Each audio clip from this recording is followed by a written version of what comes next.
Aw minnu bɛ yen nɔ ko diɲɛ taabolo finikuraw modèles ka d'aw ye ayiwa aw sera aw seyɔrɔ la In Fashion Couture n'aw mago bɛ tissu kalalenw na walima n'a bɛ fɛ ka tissu kala a ye boli ka se joona joona Ismaël Ɲare fɛ yen nɔ. Ismaël Ɲare nalen no ni diɲɛ laban kalali kɛ machine kuraw de ye a n'a ka personnel de qualité minnu bɛ yen nɔ n'olu bɛ nin baara in kɛ ka ɲɛ. An sigiyɔrɔ bɛnnen no ACI 2000 kɔnɔna la Immeuble Concorde 1 n'ale tugulen no Air Côte d'Ivoire la Palais des Sports ani Place de la CAN ni ɲɔgɔn cɛ. Nɛgɛjuru sira o ye 63 ye 02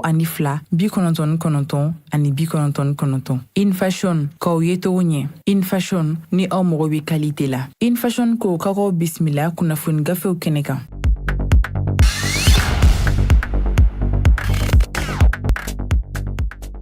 Joliba TV News filɛbaw ka taa se Joliba FM lamɛnbaw ma an b'a fɔ aw bɛɛ lajɛlen aw bisimila aw ka kunnafoni gafew kɛnɛ kan i n'a fɔ aw b'a kalama cogo min sa k'a fɔ diɲɛ don o don ni nin waati in dalagosila kaban min ye an ka ɲɛmaaso ye sa u y'a kanu k'a fɔ an ka se kɛnɛ kɔnɔna la k'an da don gafew kɔnɔ la sa todunkan na bamanankan na yaasa faamuyali o bɛ sɔrɔ baara kɔnɔna la laɲini bɛɛ lajɛlen tɛ dɔwɛrɛ dɛ ka bɛɛ lajɛlen kunnafoni waati kelen cogoya kelen in na o hukumu kɔnɔ sa laadalala min ye Amadu Jalo ale bɛ se kɛnɛ kɔnɔ waati ni waati min ye kalanden sa Amadu Tolo ne yɛrɛ bɛ se kɛnɛ kɔnɔ yan nɔ bi sa an b'a fɔ ne garisɛgɛ don bɛ nin baara in na an b'a fɔ aw bɛɛ lajɛlen k'a fɔ aw bisimila ko kura ye Joliba TV News fiɲɛ siraw fɛ an y'o de fɔ min ye laadala baara o de don an fan fɛ farobacɛya o de don an fan fɛ bɛɛ lajɛlen de bɛ fara ɲɔgɔn kan yaasa baara in bɛɛ lajɛlen bɛ se ka ɲɛ cogo min na o hukumu kɔnɔ sa maa dama dama bɛ yen olu ka wuli ka jɔ o bɛ télé fan fɛ i n'a fɔ min ye Augustin Esubihi Musa Hayidara Salimata Wederawogo ko ka taa se Yusuf Sangare ma fo ka n'a kuncɛ ni Lamini Kulibali bi arajo fan fɛ sa maa min n'o garisɛgɛ bɛn bɛ sɔnko bɛɛ lajɛlen ma yaasa aw ka se k'aw tɔw sigiyɔrɔ la k'an kumakanw sɔrɔ sa o ye Musa Sanogo ye kuma bara ɲɛfɛ n y'a fɔ ne yɛrɛ ye Amadu Tolo ye gafew olu bɔra gafew kumana an da don a kɔnɔna la ka walanwalan sanga nin kɔnɔna la Soir de Bamako ale b'an bolo yan nɔ Nouvelle Horizon a b'an bolo fo ka na se Les Échos welewele ma ni Ala ma basi wɛrɛ kɛ sa an b'an da don a kɔnɔna la k'a fɛsɛfɛsɛ an t'a bila dagirinda la ko ye an b'a daminɛ min ye Soir de Bamako ale ka bi bɔli la kɛ Soir de Bamako a da bɛ waleya belebeleba kelen na a y'a yira sa k'a fɔ a ka bɔli bi bɔli kɔnɔna la sa ko tare ka sababuya kɛ ko don tɛmɛnlenw kɔnɔna la sa min ye Soir de Bamako u y'a yira k'a fɔ ko gɛlɛya belebeleba dɔ ko o ku taara ka ɲɛsin min ye an balima dɔ ma min ni a bɛ wuli ka jɔ la Tunisie mara kɔnɔna la n'o ye arabu jamana dɔ ye a yira la sa k'a fɔ ko maa jumɛn ko don sa ko baara in bɛɛ lajɛlen kɔnɔna la sa ko a yira la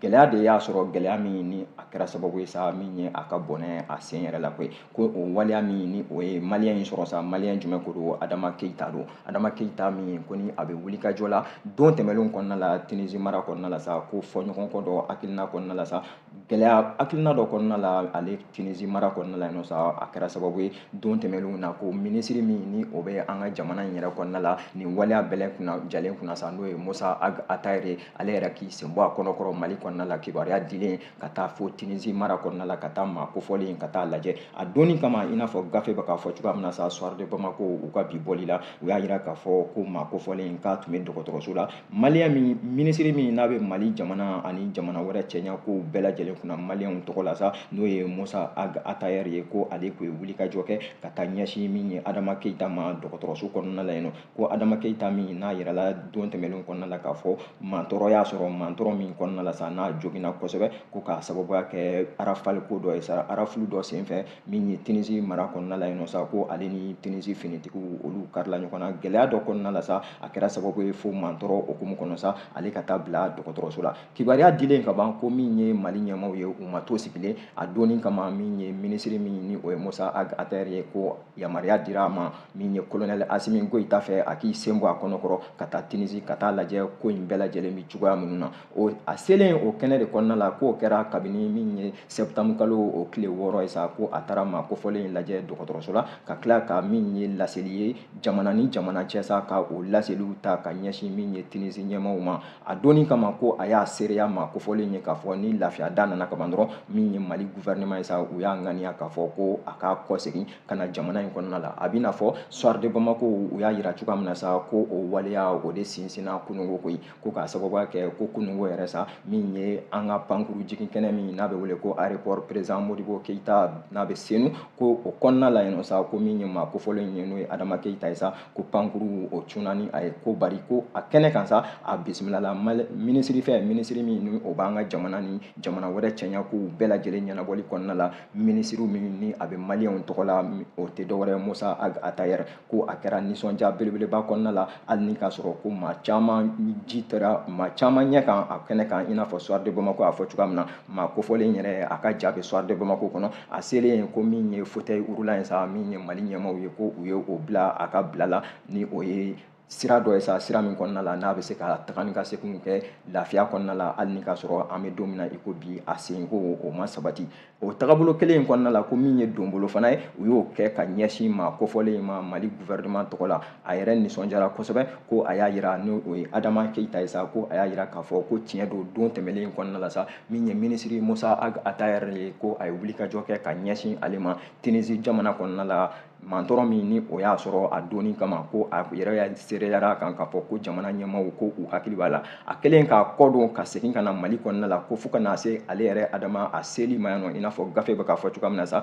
ko don kelen da kelen Mali ɲɛmaaw u ma ɲinɛ a kɔ ko k'a sababuya kɛ ko ye wulikajɔ caman kɛ min ye nɛgɛjuru siraw ye ka se k'a kibaruyaw bɛɛ lajɛlen sɔrɔ o hakilinaw de kɔnɔna la ŋaniya sigi la min ye Mali ɲɛmɔgɔw fɛ ani ale yɛrɛ n'a somɔgɔw k'a ye k'a fɔ ko a k'a kɔ segin ka na a faso kɔnɔna la n'o ye faso Maliba ye o baara ko o de sabatira kunungo min ye aéroport président Modibo Keyita yɛrɛ kɔnɔna la sa i n'a fɔ Soir de Bamako b'a fɔla cogoya min na ko jamana ɲɛmaaw olu ka maa cilen n'o ye Musa Ag Atayɛri ye ale taara maa kofɔlen ka taa bisimila wa a kɛnɛ kan ko donbolo kɛra maa kofɔlen ye ka tila k'a yira la k'a fɔ ko fo ka taa se a ni sago sɔrɔli ma sa kɛnɛya tagabolo kɔnɔna la sa ko min ye Mali ɲɛmaaw ye u bɛ n'u janto a ka kɛnɛya tagabolo bɛɛ lajɛlen na ka se k'a kalifa kɛnɛya tigilamaaw ma wa waati ni waati min ye jamana ɲɛmaaw ye sa ka se ka jateminɛ kɛ a nɔfɛ yaasa min ye farikolo lafiya ye o bɛ se ka na a yɔrɔ la cogo min ka kɛɲɛ ni min ye Soir de Bamako u ka nin fɔli in ye sa u y'a jira k'a fɔ ko Musa Ag Atayɛri ko a y'a jira a ka ɲɛfɔli kɔnɔ k'a fɔ ko tiɲɛ don k'a fɔ mantɔrɔ ye Adama sɔrɔ bari ko olu ka wulikajɔ bɛɛ lajɛlen camancɛ fanga ɲɛmaaw bɛɛ lajɛlen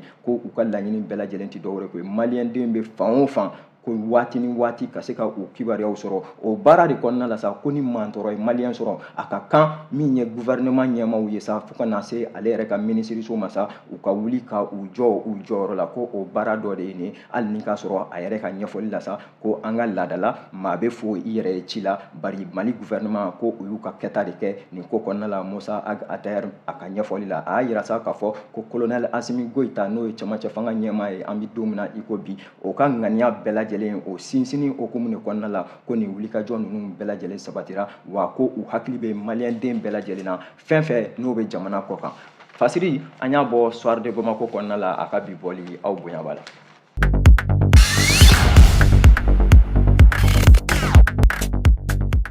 N'an bɔra Soir de Bamako kɔnɔ an b'an ɲɛsin Nouvelle Horizon ma kɛ Nouvelle Horizon ale fana bɔra bi a ye laseli dama dama kɛ an b'an da don o kɔnɔna la k'a fɛsɛfɛsɛ Nouvelle Horizon ale ye a da don bakuruba fɔlɔ min na sa o tɛ dɔ wɛrɛ koyi lakana hokumu kɔnɔna a y'a jira sa k'a fɔ ko min ye Kidali mara kɔnɔna ye sa ko Mali finitigiw ko u ye fɛɛrɛ dɔw sigi sen kan sa n'a bɛ wele ko mouvement de stratégie ko o y'o waleya min ni u y'o sigi sen kan sa k'a bɛna fɔ ko kɛmɛ tare ye an bɛ don min na i ko bi ko k'a sababuya kɛ ko waleya in bɛɛ lajɛlen ko fɛn dogo ta tɛ koyi ko a ɲɛsin bɛ banbagacimaw ma n'an b'u wele ko terrorisiw ko wa min ye Nouvelle Horizon a ka bi bɔli la sa a y'a jira k'a fɔ ko Mali finitigiw n'o ye an ka forces armées maliennes n'o ye fama maaw ye sa k'an bɛ don min na i ko bi ko olu seereyara kan bɛɛ lajɛlen ka bɔ a kalama k'a fɔ ko min ye Kidali mara ye ko a bɛ Mali finitigiw bolo bi a b'u Mali finitigiw bolo ko kabini min ye octobre kalo o daminɛ ko an bɛ don min na i ko bi sa k'a yirala k'a fɔ ko déploiement ni o tɛ dɔwɛrɛ ye koyi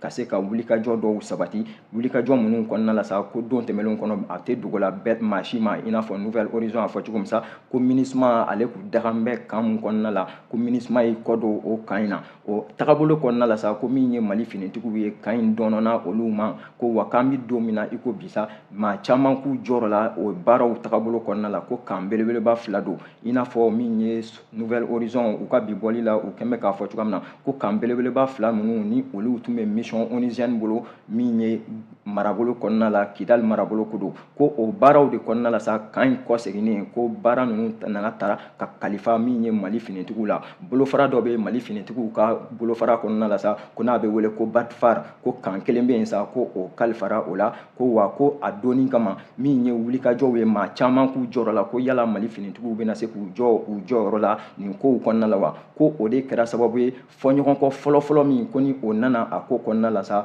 ko min ye frappe aérienne ye ko o nana ye a ko kɔnɔna la Mali finitigiw fan fɛ k'o ti dɔwɛrɛ ko ye sanfɛ kɛlɛ o tagabolo kɔnɔna la ko o yɛrɛ jara maa caman ye a donni kama a balila maa caman fana la ko min ye maa juguw ye n'o ye terroriste ye sa olu tun sigilen tɛ ni o waleyaw ye ko o tagabolo kelen in kɔnɔna la min ye kan in kɔnɔna ye sa ko terroriste ko u tun y'u kɔ don min ye bolimafɛn dɔ la sa n'a bɛ wele ko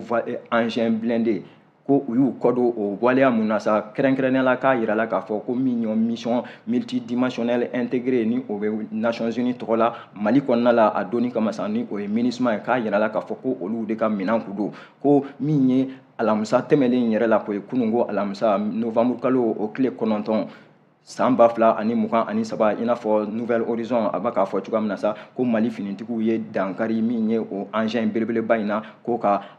a explosera o baara min ko ni Mali finitigiw ye o kɛ ka ɲɛsin min ye nin bolifɛn in ma sa k'a kɛra sababu ye bisibasa caman o kana min ye Kidali yɛrɛ kɔnɔna la k'a sababu kɛ ko maaw ye mugujugu mankan mɛn a kɛra maa caman kɔnɔ a waati sa ko gɛlɛya wɛrɛ daminɛtɔ de filɛ koyi bɔn sen kan bɔn kun kan ko bari ko yɔrɔnin kelen min ye Mali finitigiw ye sa n'o ye faama maaw ye sa ko u ye laseli kɛ laseli in kɔnɔna la sa ka se k'a ɲɛfɔ bɛɛ lajɛlen k'a fɔ ko bɛɛ lajɛlen ka to i sigiyɔrɔ la gɛlɛya wɛrɛ si tɛ yen ko o bɛ talen ka Kidali mara sɛgɛrɛ an bɛ donni min na i ko bi ko maaw tulo bɛ mugujugu mankan min na u ka baaraw tagabolo don ŋaniya de don ŋaniya min n'a sigira sen kan a bɛ waati bɔ wa ko sariya sɔsɔ si tɛ a ko kɔnɔna la ka taa min ye adamadenya o hakɛw tagabolo kɔnɔna la n'a bɛ wele ko respect des droits de l'homme o tagabolo kelen in kɔnɔ ko mission principale min ni o bɛ faama tagabolo kɔnɔna la i n'a fɔ Nouvelle Horizon a da b'a kɔnɔna la cogoya min na sa k'u y'a jira k'a fɔ ko mission principale min ni o talen bɛ k'o di min ye faama maaw ma o ti dɔwɛrɛ ko ye baara fɔlɔfɔlɔ min n'o tan bɛ k'o di faama maaw ma k'o ti dɔwɛrɛ lakana o kana Mali fantan ani naani bɛɛ lajɛlen na ka se ka maliyɛndenw dugukolo tagabolo kɔnɔna la o ka taa se min ye adamadenw yɛrɛ ka taga ni ka segin o bɛɛ lajɛlen ka se ka kɛ bɛn kɔnɔna la o bɛɛ lajɛlen ka se ka kɛ lakana hukumu kɔnɔ ko o sira dɔ de ye nin ye sira min kɔnɔna la min ye an ka faamaw ye baara dɔ dir'u ma o baara de kɔnɔna la sa ko u ye nin mugujugu in k'a lajɛ bolifɛn min ni a bɛ jɔli sa ka mugujugu in bin a kan yaasa bolifɛn in yɛrɛ ka baara don nataw kɔnɔna la a kana se ka kɛ mantɔrɔ ye Mali finitigiw ma a kana se ka kɛ mantɔrɔ ye Kidali population yɛrɛ ma o baara min ko ni o kɛra ko o de kɛra sababu ye sa mun ye mugujugu mankan ko o bɔra kununko yɛrɛ sa ko maa caman yanni kibaruya ka sɔrɔ ko maa caman bɛ yen min ye population fanfɛla ye sa ko ni olu k'u siranna kosɛbɛ k'a jira k'a fɔ ko yala ko gɛlɛya wɛrɛ ma daminɛ wa bari k'u b'u sinsin min kan min ye Nouvelle Horizon a ka bi bɔli ye u y'a jira k'a fɔ ko finitigiw Mali finitigiw n'o y'an ka armée régulière ye ko u sɛbɛntiyara kan k'a fɔ ko min ye sécurisation ye o ti dɔwɛrɛ ko ye lakana hukumu bɛɛ lajɛlen ko o bɛ Mali finitigiw bolo an bɛ don min na i ko bi Kidali i n'a fɔ gafe bɛ k'a sinsin a kan cogo min ko don tɛmɛnlenw na ko n'i y'a jateminɛ ko ka kɛɲɛ ni laseli dɔ ye laseli min ni o bɔra an ka finitigiw yɛrɛ tɔgɔla so kɔnɔna la sa ko état-major yɛrɛ état-major général de l'armée ale kɔnɔna la yen nɔ sa ko olu ye laseli kɛ k'a jira k'a fɔ don tɛmɛnlenw na sa ni Kidali fan dɔ tun bɛ min ye Mali finitigiw bolo wa fan dɔ o tun bɛ banbagacimaw bolo k'an bɛ don min na i ko bi ko maa bɛ se k'i yamaruya k'a fɔ ko Kidali marabolo fantan ani naani bɛɛ lajɛlen ko o bɛ Mali finitigiw bolo hali ni ka sɔrɔ ko waati ni waati maa juguw olu bɛ an senfɛ ko an kana ɲinɛ a kɔ fasuri an y'a bɔ Nouvelle Horizon kɔnɔna la a ka bi bɔli ye aw bonya b'a la.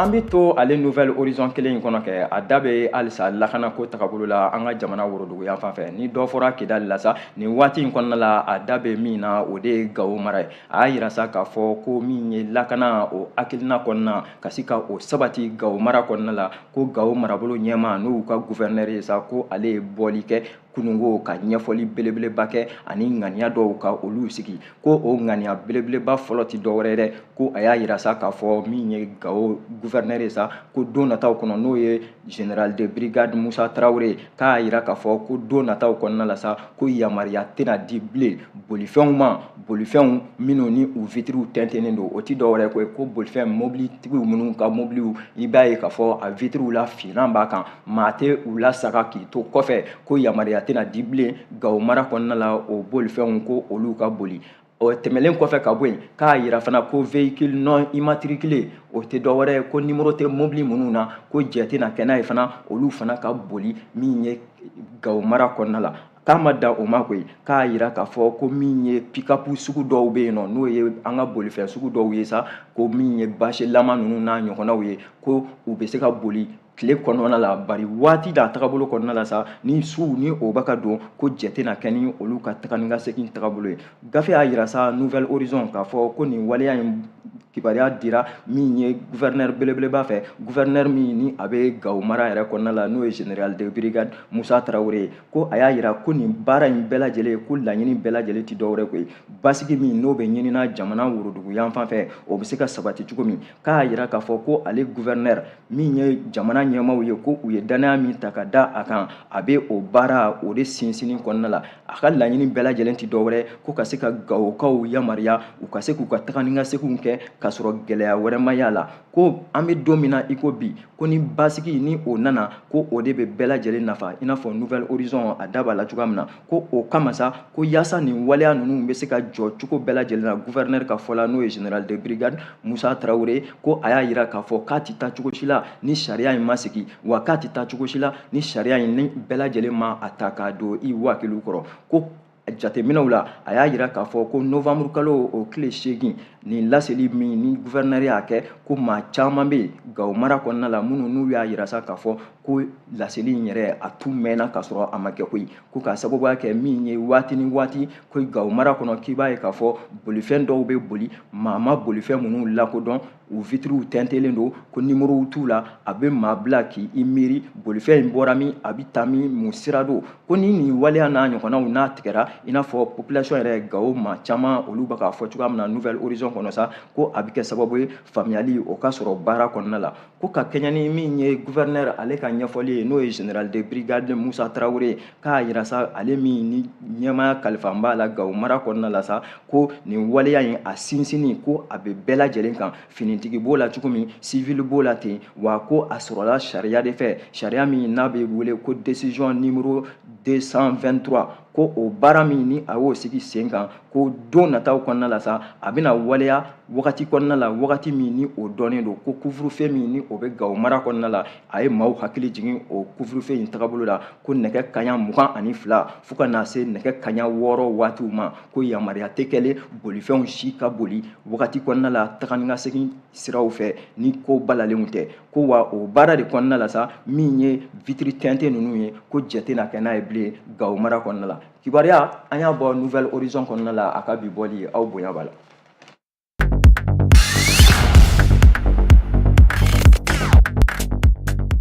An bɛ to ale Nouvelle Horizon kelen in kɔnɔ kɛ a da bɛ waleya wɛrɛ la koyi a y'a yira k'a fɔ ko min ye an ka parti politique belebeleba fila ye sa n'o ye RPM Rassemblement pour le Mali ale ni parti yɛlɛma ko olu jɛra ka fara ɲɔgɔn kan k'u tɛgɛ di ɲɔgɔn ma ka baara dɔw ka olu sabati u ni ɲɔgɔn cɛ min ye Nouvelle Horizon a ka bi bɔli la a y'a yira sa k'a fɔ ko tarata novembre kalo tile 7 san 2023 ko min ye RPM o délégation belebeleba dɔ ko o y'i sen bɔ a kɔnɔkɔrɔ ka na se min ye ko a ɲɛmaa yɛrɛ a tun bɛ kalifalen min ye Dr Bokari Tereta la ko u y'u sen bɔ u kɔnɔkɔrɔ ka na se min ye parti yɛlɛma o ka QG la ni o ye o dakayɔrɔ ye i n'a fɔ Nouvelle Horizon u b'a fɔ la cogo min ko u selen ɲɛnɔ kaban ko u bisimilara ni dɔgɔtɔrɔ olu fana ka ɲɛmaa dɔ ye sa n'o ye Dr Yusuf Jawara ye ko baara ɲɔgɔnya tɛmɛna nin jɛkulu fila ni ɲɔgɔn cɛ ka se k'u da don waleya caman na i n'a fɔ gafe bɛ k'a fɔ cogoya min na sa ko waleya minnu ni jamana bɛ olu olu kɔnɔ an bɛ don min na i ko bi ko i n'a fɔ cadre d'échange des partis et regroupements politiques ko fo ka na se min ye constitution n'o ye an ka sariya gafew tagabolow ye fo ka na se o tagabolow ma ko min ye kalata nataw ye da donna o waleyaw fana la nin jɛkulu filaw ni ɲɔgɔn cɛ ko a kɛnɛ kan sa mun ye u ka bureau politique national ye jɛkulu filaw RPM ale ni parti yɛlɛma k'u y'a latigɛ sa k'a fɔ ko don nataw kɔnɔ waati ni waati u bɛna jɛ ka nin concertation belebeleba in ka o sigi u ka parti fila in dɔ la kelen jabala la waati bɛɛ lajɛlen kɔnɔ ko o baara min bɛɛ lajɛlen i n'a fɔ Nouvelle Horizon bɛ k'a fɔ cogoya min na u y'a yira ko a ti talikɛla dɔwɛrɛ kan dɛ ko bolofara minnu ni o bɛ jɛkulu fila in kɔnɔ u ka jɛ ka baaraw kɛ ɲɔgɔn fɛ yaasa faamuyali a bɛ sɔrɔ a la cogoya min na u y'a yira k'a fɔ ko min ye yɛlɛma ye ni o ye parti ye parti min ko ni o bɛ wagati kɔnɔna la tagabolo bɛɛ lajɛlen kɔnɔ ko olu ka ɲɛma dɔ bɛ yen n'o ye Seku Ɲame Bacili ye ko ale ye kuma ta ko a y'a yira sa k'a fɔ ko ale ka jɛkulu in n'o ye a ka parti yɛlɛma ye sa ko su fara tile kan u ka kuntilenna a man jan kosɛbɛ RPM o ka kuntilenna la ko hali ni k'a sɔrɔ u bɛɛ lajɛlen ye u dama parti ye ko classe politique kɔnɔna la Mali la yan nɔ sa ko laɲini de bɛ kɛlen parti politiquew yɛrɛ damaw olu ka bɛn ko n'o yɛrɛ damaw bɛnna ko baara caman bɛ yen u bɛ se ka minnu kɛ ɲɔgɔn fɛ i n'a fɔ maa kofɔlen a bɛ kuma fɔ la cogo min n'o ye Seku Ɲame Bacili ye ko n'u yɛrɛ damaw bɛnna k'a bɛ kɛ sababu ye sa u bɛ se ka baara caman kɛ ɲɔgɔn fɛ baara minnu n'a bɛ kɛ sabatifɛn ye jamana yɛrɛ ma ko RPM ɲɛmaaw olu k'u sen b'u kɔnɔkɔrɔ ka na se olu ka ɲɛmaaso la yan nɔ parti yɛlɛma o ɲɛmaaso la ko a bɛnna olu ma bi a bɛnn'u ma sini wa a kana bali maa la don nataw kɔnɔna la n'an ye nin baara in kɔmasegin ye a kɔmasegin ye o k'o ti dɔwɛrɛ dɛ min ye yɛlɛma maaw ye olu fana ka u sen b'u kɔnɔkɔrɔ ka se RPM o jabala la yaasa baara di ɲɔgɔn ma o bɛ se ka kɛ cogoya minnu na u y'a yira ɲɛfɔliw fana kɔnɔna la halisa ko min ye kɔnkɛrɛ min ni o kɛra RPM fan fɛ don tɛmɛnlenw kɔnɔna la ko u ye o kɛnɛ caman sigi k'u ye parti politique caman wele ko yɛlɛma yera o ko kɔnɔna la wa min ye nin parti politique fila ninnu ye k'u y'a yira sa k'a fɔ ko don nataw kɔnɔna la k'a bɛna fɔ u b'a fɛ ka file fiyɛ ka taa sira kelen fɛ koyi gafe an y'a bɔ Nouvelle Horizon kɔnɔna la Moribafin Kamara ale ka fasiri don aw bonya b'a la.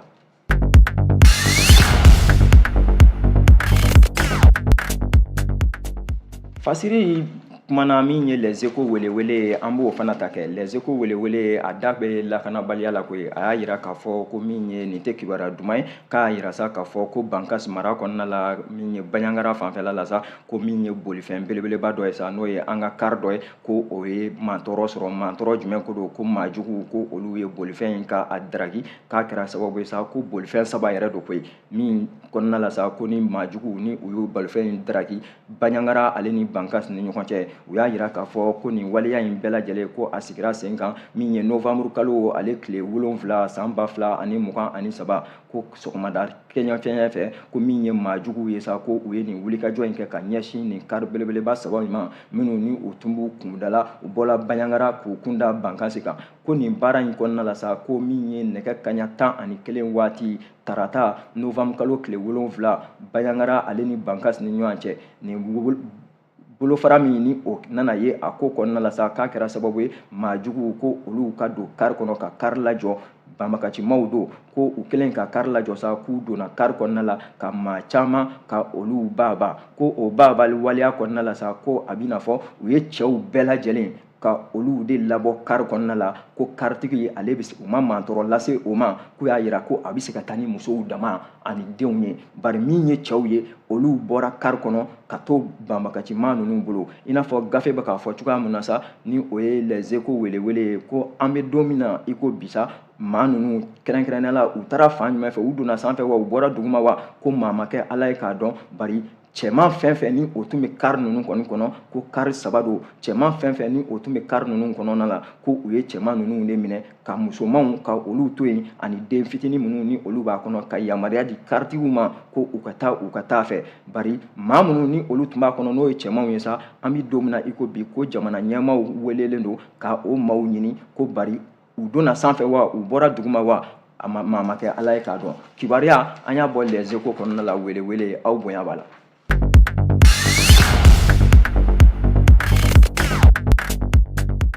ale les échos kelen an bɛ kibaruya datugu ni ale ka kunnafoni dɔ ye a da bɛ min ye CNDH o ka kibaruya dɔw la ko min ye CNDH ɲɛmaw ye sa ko olu y'a yira k'a fɔ ko min ye wulikajɔ min n'an da bɔra a kɔnɔ sisan k'a fɔ waati ni waati banbagacimaw ka poyi ka maa dɔw minɛ walima maaw ka tunu u yɛrɛ ma kibaruya tɛ sɔrɔ maa minnu ka wulikajɔ la sa ko min ye CNDH maaw ye sa k'u y'a yira k'a fɔ ko kuntilenna de don kuntilenna min n'a ti bɛn bi a ti bɛn sini adamadenya yɛrɛ hakilina la CNDH o ye Commission nationale des droits de l'homme ye k'u ka baaraw bɛɛ lajɛlen kɔnɔna la sa u ka ɲɛmaw k'u y'a yira k'a fɔ ko olu ka laɲini bɛɛ lajɛlen tɛ dɔwɛrɛ ko ye adamadenya hakɛw olu bɛ se ka kɛ sabatifɛnw ye cogo min ko o waleya de kɔnɔna la sa u ye nin bɔli in kɛ bɔli min n'u y'a kɛ novembre kalo in tile 7 k'u y'a yira sa k'a fɔ ko sira bɛ yen nɔ sira min ni a bɛ talikɛla Gawo ale ni Ansongo kan ko don tɛmɛnlenw na k'a tun yirala ɲɛmaw caman na k'a fɔ ko wulikajɔ caman bɛ ka taa nin sira ninnu kan banbagacimaw fɛ